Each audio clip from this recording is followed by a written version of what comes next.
to Mindanao. Hello, panibagong araw, panibagong deliver. Habang nga kami ay nag-live, hindi ko akalain na mag-walking si Sir Winston. Dishwashing. Dishwashing, tsaka cooking oil bendo. At agad niyang inalam kung ano yung mga bendo namin. Okay. Kailangan ko yun sa dishwashing. Ang tsara, nag-down siya agad para sa 2 units of Xbox vending machine na magawa na nga ang 2 units of Xbox ni Sir.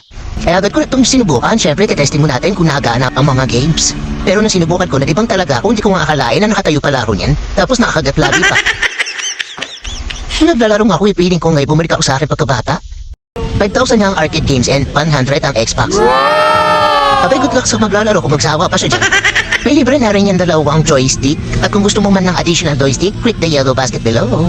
At yung coins left niya, universal. Pwedeng 1, 5, 10, 20. At ayan na nga, binalot na nga namin ng maigi ang Xbox dahil sa Mindanao to i-deliver. Yes, tamang narinig nyo. Nag-ship po kami sa Luzon, Visayas at Mindanao via Tractings. Kaya huwag ka mag-alala kung saan ka man sulok ng Pilipinas. Makakarating ang iyong item ng safe.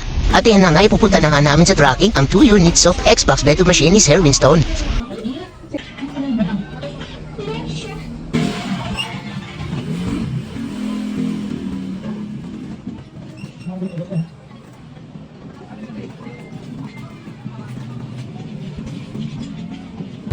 At ayan na nga, binanito na kami sa tracking at sinalubong na kami ni Sir Winston. At agad nang binaba ang machine.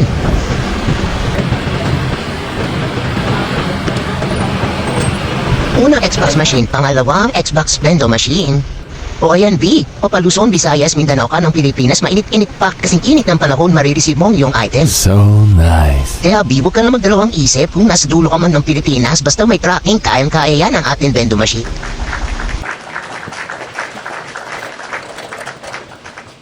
Kaya B, ano pang inaantay mo? Kung ako sa'yo, huwag ka na magpatumpik-tumpik pa, mag-avail ka na para makapaglaro ka na. Ay, para makapag-invest ka naman.